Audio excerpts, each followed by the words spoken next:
Today I bring you the most famous vintage electric car. The always eternal and most elegant of all, Fiat 500.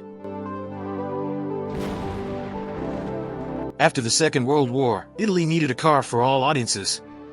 After several models, in 1957 the first Fiat 500 was born, a vehicle with a single idea, to fill Italy with cars. And it did not fall short. But after selling 3.5 million units, in 1975 it disappeared from dealerships. But in 2007, Fiat updated the legendary Italian car, with a design that maintained the classic aesthetics, but was completely renewed in terms of technology. Well, now Fiat has given another twist to the 500 and has transformed it into electric. And it's not bad at all. It's the second best-selling electric car in Europe. Well, if you want to know the reasons, don't miss the video. Let's start talking about its engine. We have two versions. In both we have it located in the front part, the lesser 70 kilowatts and 95 horsepower with which you will reach 83 miles per hour. And this one that I'm testing at 87 kilowatts and 118 horsepower, which will allow you to reach 93 miles per hour. I don't think there's much difference between the two versions. In fact, they have the same torque of 220 Newton meters. And you will go from 0 to 100 in about 9 seconds. Power, like most electric, does not fall short. With great acceleration and instant pedal response. Like the version from the 50s, it is a car born for the city. With its small size, its torque, and the smoothness that characterizes electric cars, it makes it the perfect car for urban use. Easy to drive, very comfortable, and to park. What am I going to tell you? Of course, this particular unit does not come with cameras or parking sensors. But don't worry, it was because of the shortage of components that existed a while ago. Today you can ask for it, but that if, going through the box, an extra $1,000. On the highway, more of the same. It is a car that transmits security. It grips the road very well, and if necessary you can put it at 120 in a few seconds. Having the weight of the batteries distributed under the car gives it a lot of stability. As for its battery, a 23.7 kilowatt hour with which you can do about 80 miles on the highway and 111 in the city. And the older sister, with 42 kilowatt hours that will give you a range of approximately 150 miles at 74 mph and about 173 miles in the city. At 142 inches long, 66 wide, and 59 tall. His wheelbase is 91 inches, weighing 1,330 kilograms in the lower version and 1,440 in the upper version. It is approved for 4 people, so only 2 people can climb behind it. It reminds me a lot of the electric Renault Twingo, with a similar aesthetic and a range similar to the lower version. Although the 500 surpasses it in power. The headlights are very cool, they are shaped like an eye. All 4 tires are the same, 185/65 on 15-inch alloy wheels. It has disc brakes in front, and although there are drum brakes in the rear, you won't have any problems with braking. In addition, 2 of its 3 driving modes use the one-pedal regenerative braking system. That is, when you release the accelerator the car slows down on its own until it comes to a complete stop. So you will use the brake pedal very little. And you will also recharge the batteries. As for materials that I'm going to tell you, everything is good sheet metal. It all looks very sturdy. I like how it sticks out. The lights are very cool, they look like eyebrows. The doors open from here, they look sturdy. We'll see. Paint, as expected, more than meets the eye. Let's see it inside. This is your command.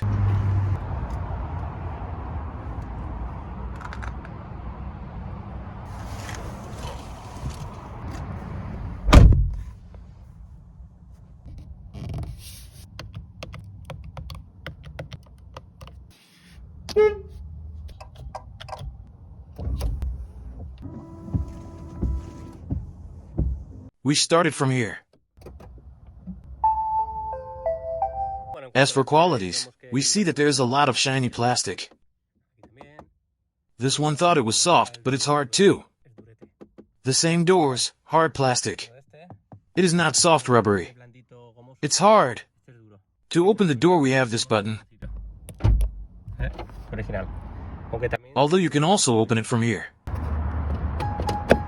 This catches my attention, made in Torino, the old 500.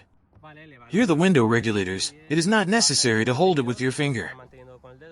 The first time I see this mirror system.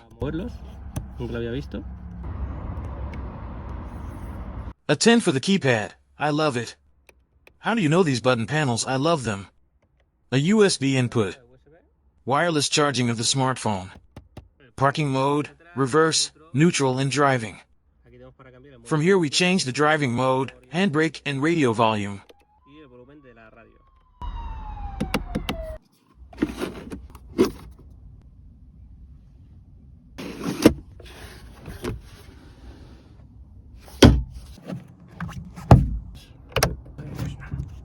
We do not have grips in front or behind. The gauntlet is okay.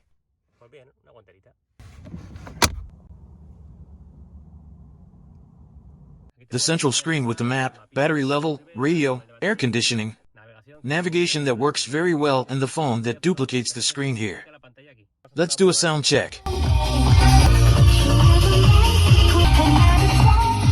Okay, not bad.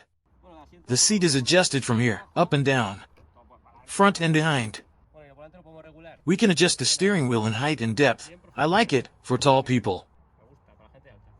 These buttons are for operating the radio and other things.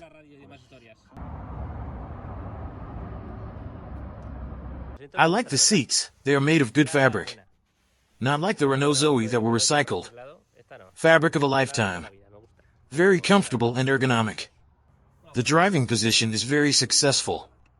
The armrests, you lean here very well.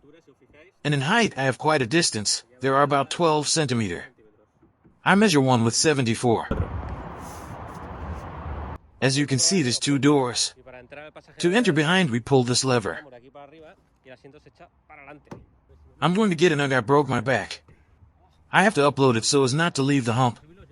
The truth is that I am very fair. I measure one with 74 centimeters. Legs bump into me. You're going pretty right back here. Here are the speakers and all normal plastic.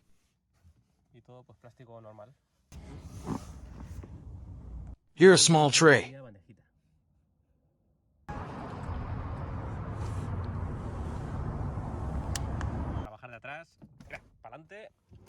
To get out of the back, you have to get to this little button.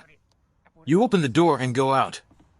As for security, the Euron cap gives it 4 stars. Not bad for a small car. With aids such as lane change warning, ABS braking system, traffic sign recognition and lane keeping assistant. Let's see what we have below. Here we have the batteries, ladies and gentlemen. A rather loose plate. The engine plate is much more resistant. Now we see what is there.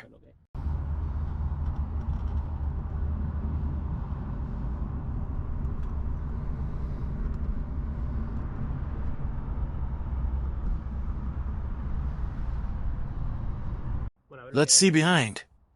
Wow, what a piece of hole. I don't know why they make these big holes here. They could fit a spare wheel at least. There we have the battery that is quite thick. Everything is very well protected. It has a good metal block. These cables better not touch them.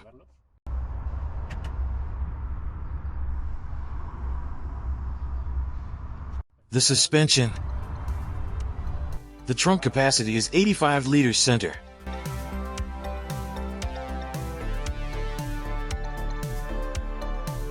For the trailer, the charging cable, inflator, and others.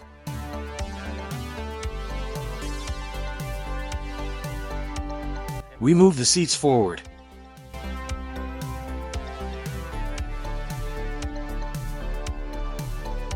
They don't go down anymore. The 23 kilowatt-hour version supports a maximum charge of 50 kilowatts, while in the superior version you can charge it at 85 kilowatts. You will go from 0 to 80% in about 35 minutes. At home to have it 100% you will need about 4 hours for the normal one and 6 hours for the superior one. Its price? Well, about $30,000 for the normal version and from $34,000 for the one with greater autonomy. Who is the electric Fiat 500 for? Well, mainly for those looking for an electric car with vintage aesthetics.